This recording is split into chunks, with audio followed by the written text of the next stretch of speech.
Πριν από τον Όλυμπο, πριν από τους θεούς που γνωρίσαμε στη Δύση, υπήρχε μια χώρα χτισμένη πάνω στην άμμο και το φως. Μια αυτοκρατορία που λάτρευε τη ζωή, αλλά και το θάνατο. Στις όχθες του ποταμού Νείλου, οι άνθρωποι μιλούσαν με τους θεούς τους και οι θεοί περπατούσαν ανάμεσά τους. Εκεί γεννήθηκε ο πρώτος βασιλιάς της ανθρωπότητας, ο Όσιρις, που δίδαξε στους ανθρώπους τη σοφία και τη γαλήνη. Μα όπου υπάρχει φως, γεννιέται και η σκιά του. Και το όνομα αυτής της σκιάς ήταν ο Σετ, ή αλλιώς Σιθ. Ανάμεσά τους στάθηκε η Ίσιδα, η θεά της μαγείας και της αιώνιας πίστης. Αυτή είναι η ιστορία της πρώτης Ανάστασης. Ένας μύθος τόσο παλιός που γέννησε τον ίδιο το φόβο του θανάτου και την ελπίδα της αιωνιότητας.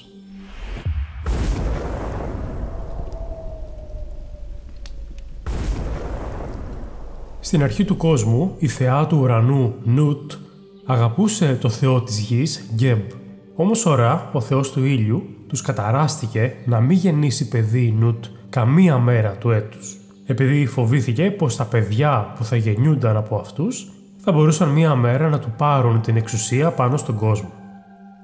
Τότε ο Θόθ, ο θεός της σοφίας και της μαγείας, αποφάσισε να τη βοηθήσει. Ο Θόθ έπαιξε ζάρια με τη σελήνη ή, όπως έλεγαν οι παλιότεροι Αιγύπτιοι, με τον θεό Ιαχ, προσωποποίηση του φεγγαριού, και της κέρδισε λίγο από το φως της, λίγο χρόνο. Από αυτόν τον κλεμμένο χρόνο δημιούργησε 5 μέρες έξω από το έτος, μέρες που δεν ανήκαν σε κανένα μήνα. Εκείνες τις 5 ιερές μέρες και νύχτες, η Νουτ γέννησε τα 5 παιδιά της. Τον Όσιρη, την Ίσιδα, τον Σιθ, την Έμφθη και τον Όρο τον Πρεσβύτερο. Ένα προαιώνιο σύμβολο του φωτός πριν ακόμη γεννηθεί ο άνθρωπος. Πρώτος ήρθε στο φως ο Όσιρις, ο θεός που δίδαξε στους ανθρώπους την τάξη και τη σοφία.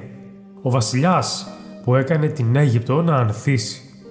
Δίπλα του γεννήθηκε η Ίσιδα, προσωποποίηση της μαγείας, της αφοσίωσης και της μητρότητας. Εκείνη που θα θρηνούσε, θα αναζητούσε και θα ανέστενε.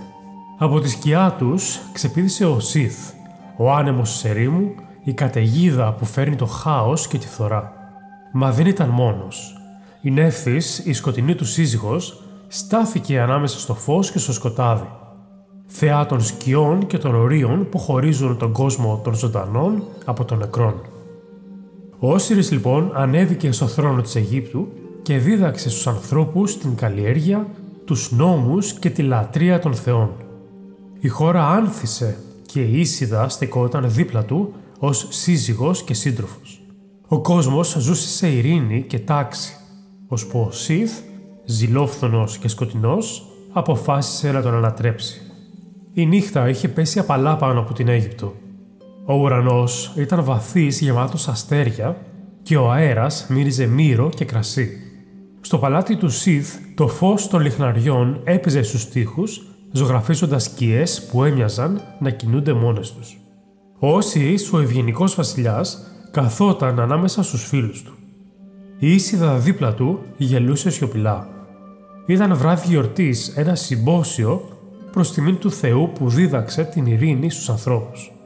Κανείς δεν ήξερε πως εκείνη η βραδιά θα ήταν η τελευταία του.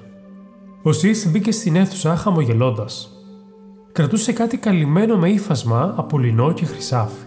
Όταν το ξεσκέπασε, το πλήθος σώπασε.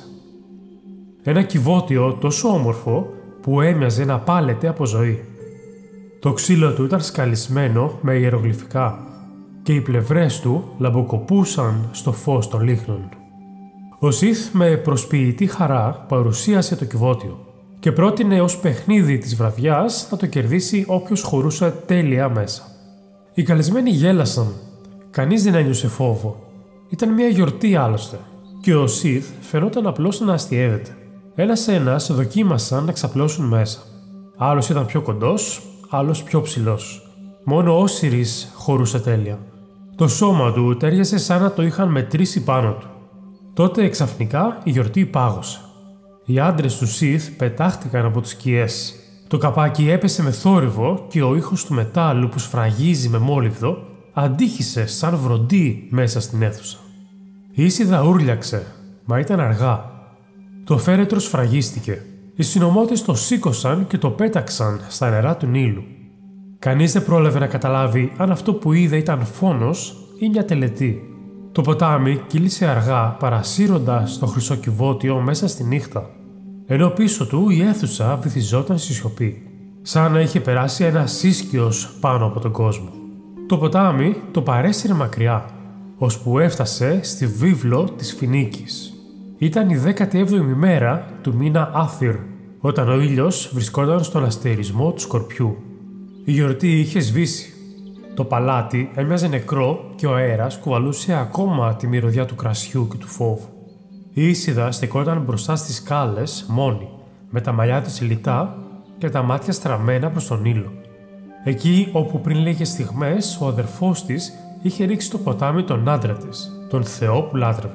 Κανείς δεν της μίλησε, κανείς δεν τόλμησε να την πλησιάσει.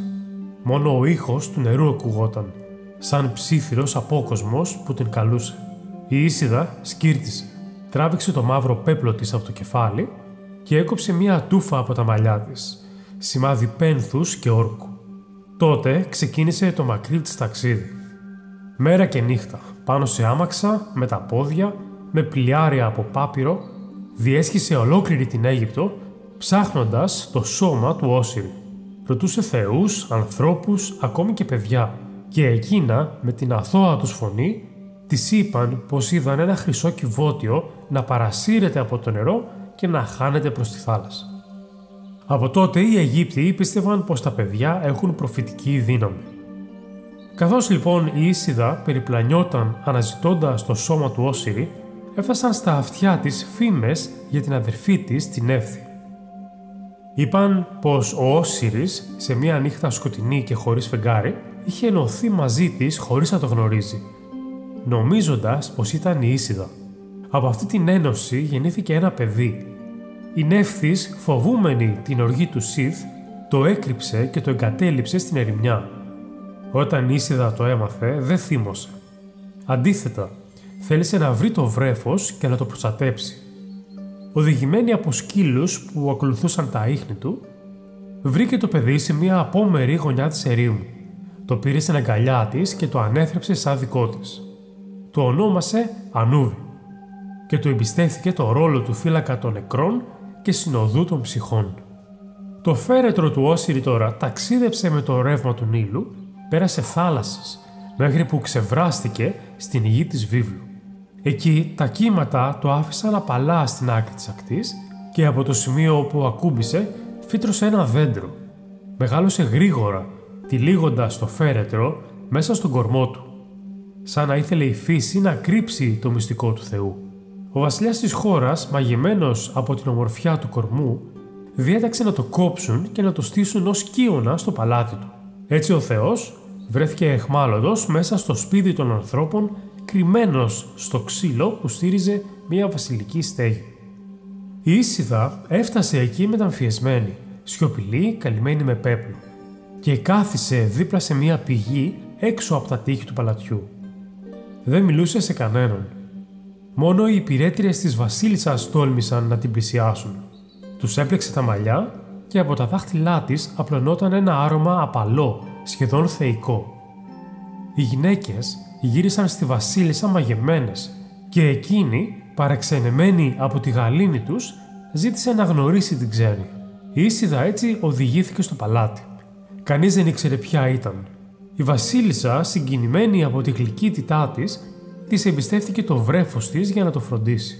Κάθε νύχτα, όταν το παλάτι κοιμόταν, η Ίσιδα κρατούσε το παιδί δίπλα στη φλόγα.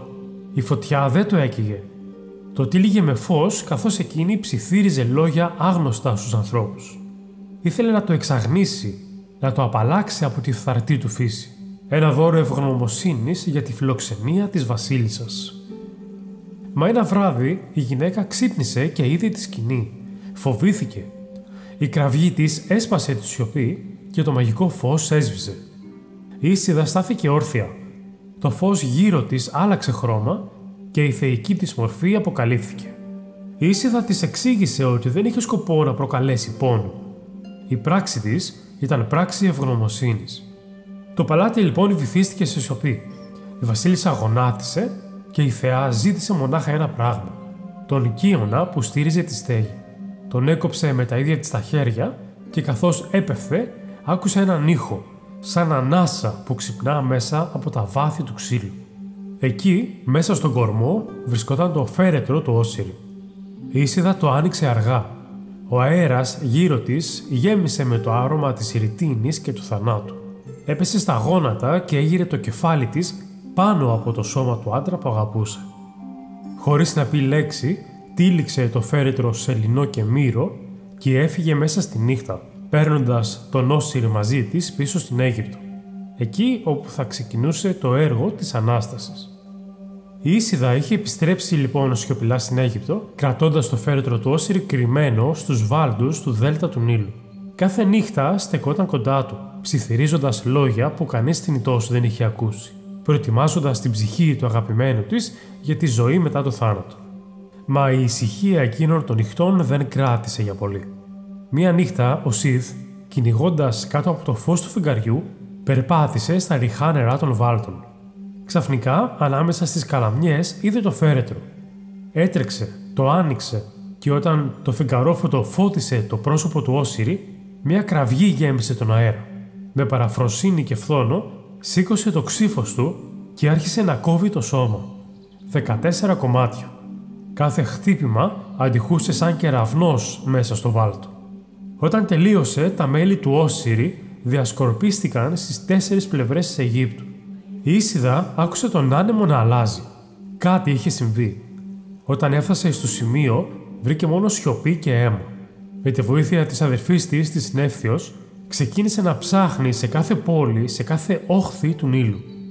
Σε κάθε τόπο που έβρισκε ένα μέλος, ύψωνε ένα τάφο, έκανε προσφορές και έδαινε στους ανθρώπους λόγια να θυμούνται, ώστε ο Όσιρης να λατρεύεται παντού και η ύπαρξή του να μην σβήσει ποτέ.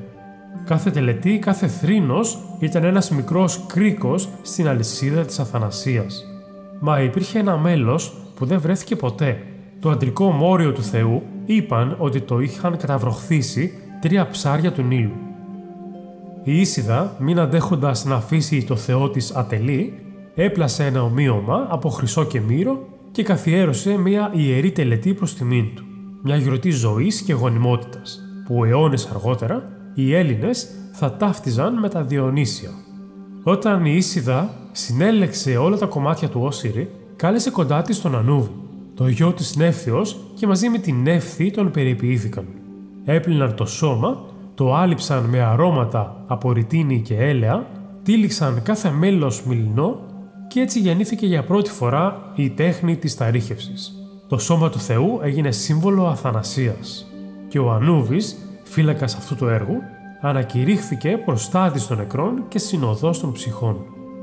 Τότε η Ίσιδα γονάτισε, ένωσε τα χέρια της πάνω από το σώμα του Όσιρη και με τη βοήθεια του Θεού Θόθ άρχισε να ψιθυρίζει λόγια μαγικά. Η πνοή της έγινε άνεμος και το σώμα για μία στιγμή ζωντάνεψε. Τα μάτια του Όσιρη άνοιξαν. Η φωνή του ήταν ψίθυρος, όπως το ριάκι που κυλά μέσα από τη γη. Η Ίσιδα έσκυψε κοντά του και μέσα σε εκείνη τη σύντομη αναγέννηση ενώθηκαν ξανά. Από αυτή τη θεϊκή ένωση γεννήθηκε ο Όρος, ο γιος του φωτός και της εκδίκησης. Ο κρίκος που θα συνέδεε το φως με το σκότος, τον κόσμο των ζωντανών με τον κόσμο των ψυχών. Η Ίσιδα έκρυψε το παιδί της βαθιά μέσα στους βάλτους της Βούτου, εκεί όπου κανείς δεν τολμούσε να πλησιάσει. Τον μεγάλωσε με τη βοήθεια των πνευμάτων του νερού και των δαιμόνων της νύχτας και τον δίδαξε τις τέχνες της σοφίας και της υπομονής. Όταν ο Όρος ανθρώθηκε, έμαθε την αλήθεια για τον πατέρα του. Η οργή του φούντωσε όπως η πλημμύρα του Νείλου. Ξέσπασε πόλεμος που κράτησε ημέρες και νύχτες. Θεοί και άνθρωποι παρακολουθούσαν. Οι ουρανοί σκοτίνιασαν και η γη έτρεμε κάθε φορά που τα όπλα τους συναντιόνταν. Στο τέλος, ο Όρος νίκησε. Μα όταν έφερε τον Σιθ δεμένο μπροστά στη μητέρα του, η Ίσιδα τον κοίταξε και είπε πως δεν ήθελε άλλη καταστροφή.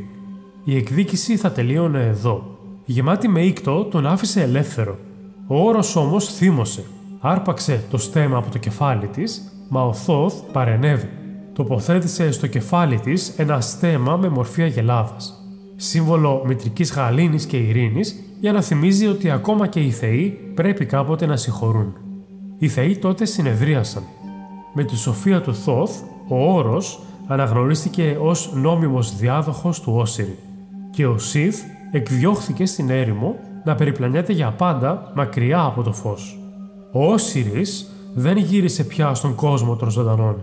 Κατέβηκε οριστικά στον κάτω κόσμο, όπου έγινε άρχοντας των νεκρών και σύμβολο της αιώνιας ζωής. Και έτσι τελειώνει ένας από τους πιο παλιούς μύθους της ανθρωπότητας. Μια ιστορία που δεν μιλά μόνο για θεούς, αλλά για την ίδια τη φύση της ζωής και του φωτός που δεν σβήνει ποτέ. Αν σου άρεσε αυτή η ιστορία, κάνε subscribe και ετοιμάσου για το επόμενο ταξίδι στη φαντασία.